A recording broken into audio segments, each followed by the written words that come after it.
Ikipe ya APR FC yamaze kuba igarura umukinnyi w'umurundi witwa Ismael Pichu kugira ngo aze kuba ayifasha ku mwanya wa Dauda Yusuf mu kibuga hagati. Kora subscribe kugira ngo tugendane akantu ku kandi maze tuze kugendana step by step nk'uko nagiye mbibabwira, nk'uko nawe basezeranyije nzajya mbaha amakuru yizewe. Muntu ukurikiye iyi video, muntu ukurikiye iki kiganiro, mani wambabariye ugakora subscribe ukareka kumva video gusa ukagenda ukora subscribe kugira ngo uzabone uze kubona n'ikindi ndi buze gushyiraho. Kora subscribe kugira ngo uze kubona n'ikindi ndi buze gushyiraho.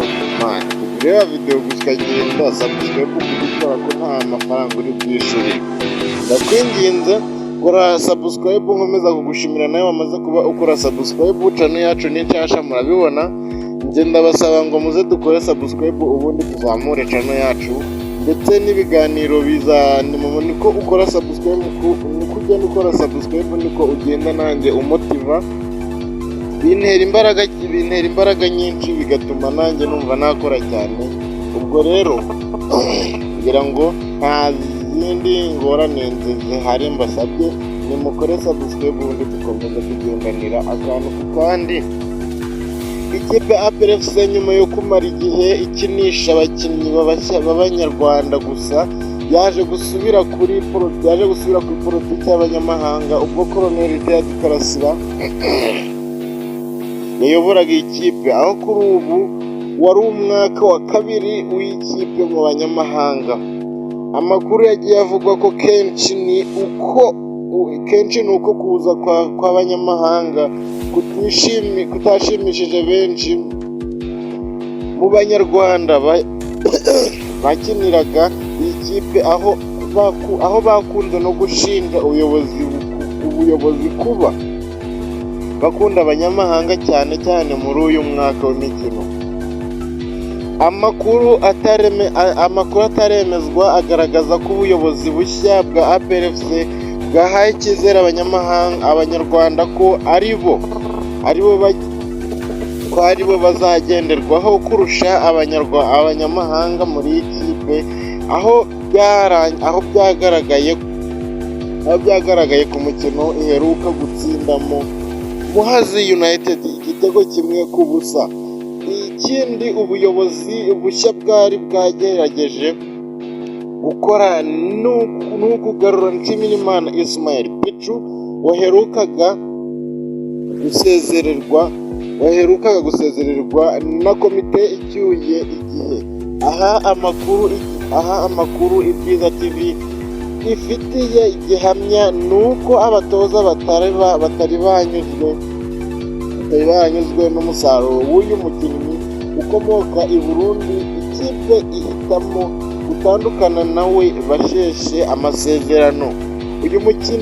Uwo mukinnyi wo hagati utarabona ikipe, ubuyobozi bushya bukaba bushaka kumugarura, nubwo kugeza ubu bigoye, aho yaza guhanganira umwanya na Tadeo Langa, Dauda Yusuf ndetse Ruboneka Jean Bosco, Lamine Ba ndetse Frodoir Mugiraneza ndetse n'uwo bita Richmond Lamptey bakina mu kibuga hagati.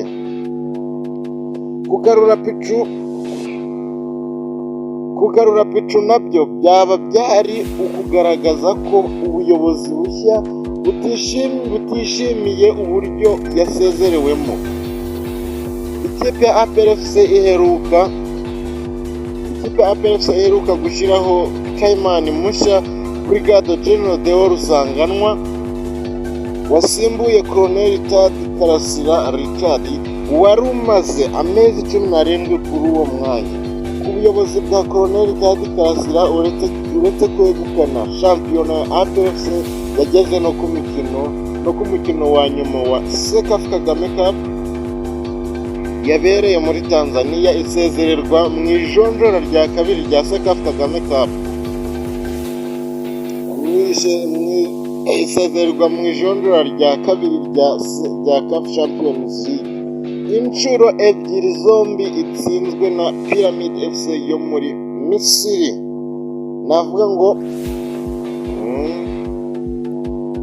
uwo bita Esther wari kit manager wa APRFC yabwiwe ko atazakomezanya nayo. Nuhu Asumani yahoze ari umufana ukomeye w'iyi kipe ndetse yakundwaga n'abakinnyi bose, yaje kuba asezererwa mu ikipe ya APRFC. Thierry Hitimana yajyanywe mu makipe y'abato, yaje kuba asezererwa mu ikipe ya APRFC. Ndanda wigeze kuba umunyezamu w'ikipe yari abereye umutoza w'abanyezamu yashizwe ku ruhande. Richard Karasira yaherukaga gutandukana na APRFC, uwo yatawe ibigori. Umuyobozi w'icyubahiro wa APRFC General Mubaraka Muganga yongeye gusura abakinnyi mu mwiherero nyuma y'igihe kinini uretse mu gihe kagaruka. Abakozi ba APRFC babwiwe ko bagomba guhora barangwa n'intsinzi, nubwo hari bamwe bahise basezererwa, abo baciye mu bigori.